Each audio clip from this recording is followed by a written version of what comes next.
nice to meet you. So are you picking her up all the time? There's a lot of these situations where you don't know who's the real family member that you're, okay, I can't really release this kid to this person unless, so it causes so much confusion, not only for the kids, but for me as well. But it also causes such a confusion within society that it's really hard. And it's very hard, you know, I don't blame the kids and I don't blame the adults, but this is what is wrong. And this is why God's plan isn't happening. And the pace of our life today is moving so fast that it, you know, everything needs to be done quick. You know, the internet, before you had to wait. For those of you who still had dial-up, you know, waiting for it to actually click on, that, you know, now it's like, if it doesn't load right away, what's wrong with this thing, right? We get so impatient that we lose that chance to really talk to one another, to really get to know one another. So we know that people are constantly on the go and they're not able to really truly interact with one another. And because if you look at today's world, our economy is just going down the drain, that people really have to move and have to, you know, try to find a livelihood that will help support their families. But it's also taking out a chunk of time with their family, you know, and now it's not just the fathers, but the moms as well, you know, because it's whoever finds the job first, right? And whoever has a better paying job, whoever has better insurance, that type of thing. And that's why the family is so much under attack. Because there are so many evil forces that in 1 Peter it says, be sober and alert because your enemy, the devil, prowls about like a roaring lion seeking someone to devour. And we should not really ever forget that there is a devil out there who is really wanting to push us down, push down the family, and create this chaos out there. Because he knows that if he can break up that basic human part of society, then society in itself will collapse. So the devil promotes many things that work to really undermine the status of a family, such as secular humanism and communism. You know, these are the things that he is trying to use against the family because he wants things to fail. And like I said, coming here today, it was so hard because I had parent conferences, I had a parent who canceled, and then coming here, waking up at 5:30 makes me crash at home, so I had to take a nap and then finish packing because we're going to the retreat tonight and all of these things. So there's like one thing after the other. And on top of that, my mom's like getting ready for, because it's St. Charles right now, not that that's the reason why we're not there tonight, but it's the celebration actually of St. Charles Borromeo. It's his feast day today. So there's a big celebration going on at the church, and there's also a recollection. That's the reason why we can't use the room. But it's like so many things, and so it's like all of these chaotic things that are going on at home. People are getting annoyed because things are not getting done the way that they're used to. So that's how the devil really tries to get us and to attack us. And you know, driving, like, I'm like, okay, I need to go to Seafood City. I'm going to be praying while we're going there. And I'm like, okay, I need to play some good music. And, you know, I really needed God's presence. And one of the things, I love music, so I was like playing Matt Maher. And then I was just, you know, praying quietly to myself because I needed to be able to just be able to be relaxed. Because I knew we were being under attack. So with all of these things, you know, we now know what God's plan is. We know what's causing all of these confusions. What can we do as individuals in our family? The first thing we really need to do is make a decision that in your family, you want God's plan to happen. Take time and give attention to the task of building a strong family. So what does that mean when you're trying to ensure that time, or how to build a strong family? It's hard because we're children, so we kind of have to play second banana to our parents, right? But we can do many different things. You know, we can encourage our families to spend more time together.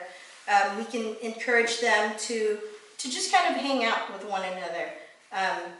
And those are actually like one of the fun things that we forget to do, that the simple things in life, like you know, watching a movie with your mom and dad. Like last week or 2 weeks ago, my mom said, oh, I have not seen this movie. We're watching The Blind Side or something like that. So we were watching, and, you know, it's like a feel-good movie, a good family movie, that kind of thing. But the only thing is my mom likes to make commentaries while watching. I don't know if your parents are like that, you know, and I'm kind of glad that I've seen this movie, but it's like those moments when you're like, what happened? You know, what happened? What's going on? So you kind of have to explain, you got to pause and you got to explain. This is why we don't take my mom to the movie theater, because she'll come out of it and go, I don't know what happened here? So, you know, but it's those things, the little simple things really, to spend time with your parents, to have dinners with them. You know, and as much as possible for our family, we really try to have dinners together, or try to spend some time together, to be able to spend that time, to be able to go to Mass together as much as possible. Our family tries to go to church together, and also to pray together. You know, as Father Peyton said, the family that prays together stays together. And you know, I used to grumble and moan all the time when it's time to pray the rosary. It's time to pray the rosary. And like, oh man, but our show's not done, or, you know, I grumble and complain about it. Yet I know that that's one of the reasons why our family has been able to go through financial difficulties together, and we've come out of it. We're still working on that, but we're still, you know, we're coming out of it okay, knowing that it's not just all about the money. We know that when my mom was sick with cancer, that's what really got us through. Not just praying together, but going to Mass together. When my dad was going through his heart bypass, it's the same thing. It's all of these things. The time that you get to spend with your family, the time to be able to do these things. You know, initiate the activity. If you can't initiate, like, just even watching a movie together, or even just hanging out together. You know, if you're able to be able to take a vacation together.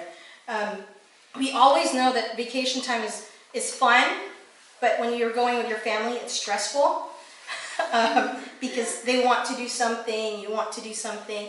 But, you know, it's the memories of going through all that craziness that you keep in your memory, in your mind, and in your heart.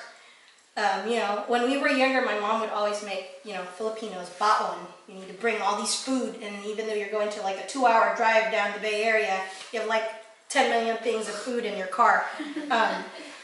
But it's those types of things that, you know, your family does together that brings you closer together. The other thing is to intercede for the needs of others, for your family needs, for, you know, whoever. When I had my 2 students who had moms who passed away recently, you know, not only did I blast that through the email, through Yahoo groups, but, you know, I really asked prayers for my mom and my dad to do that. And they also are part of the nocturnal adoration, which is, you know, going to the Blessed Sacrament. And so I said, can you put that on the prayer list? So, you know, it's interceding for these people who you know, you don't know, you know. And when we pray the rosary, they'll be like, oh, for all of those who are sick, and then they just go through the list of all of these people who are sick, right? Or like just this week, my uncle was brought to the ER, and they weren't sure what was going on.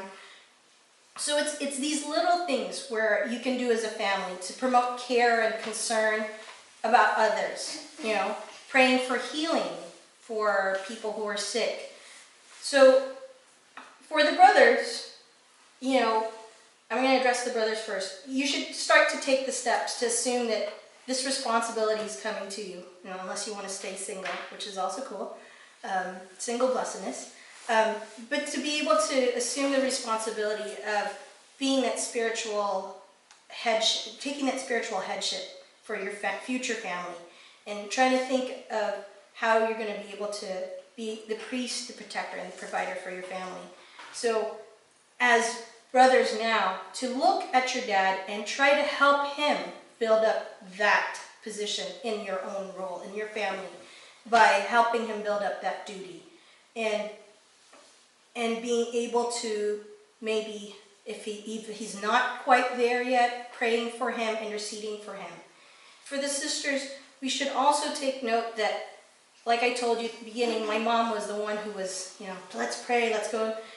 But we should also be able to take note that we need to let the guys also step up, because otherwise they will never step up. So we need to back down a bit and let them take that role and that headship. Because we need to really learn more God's vision for the family. So we really need to pray about that for our future families. And we can always do that by going to church together, by attending, if there are, marriage retreats eventually when we get there, by inviting our parents to Couples for Christ, or, maybe reading books and magazines that help talk about Christian family. Another way to help promote and to be able to help our families come together into God's plan is also by connecting them with other families who have the same Christian values, who have the same concerns about your life, and to be in regular fellowship with them. It always helps if your friends are kind of thinking along the same lines, right? Like my friends, I have a lot of friends, but the true friends who I call on are the brothers and sisters here in the community, because with them I'm not afraid to say, please pray for me. Please pray for me. Or please, these are the ones who I can go to and be like, I can do that. I can ask my friends for can you help me move? Can you help me do this? But these are my spiritual prayer warriors. And they are the ones who, hopefully, I have other brothers and sisters who've passed on and moved on, who are lucky enough to find their husbands and their wives. And we still keep in touch, Before it used to be bridal showers, and then it used to be baby showers, and now it's birthday parties of those babies that we see each other. But they're still all connected with one another. We don't see them all the time here because they're married, they have other lives, they have families to take care of, which is great. But those are the connections that we want our families to eventually go and move on to. So we don't want to limit ourselves to that, but we want to be able to bring our parents to know, other parents who would be able to help them and guide them and bring them closer to finally fulfilling God's plan. Like I said, our family is still a work in progress, and we are still, we still bicker, we still fight, we still, do all of these things. But the core essence of it is we want to strive to be that family for God, that plan for God.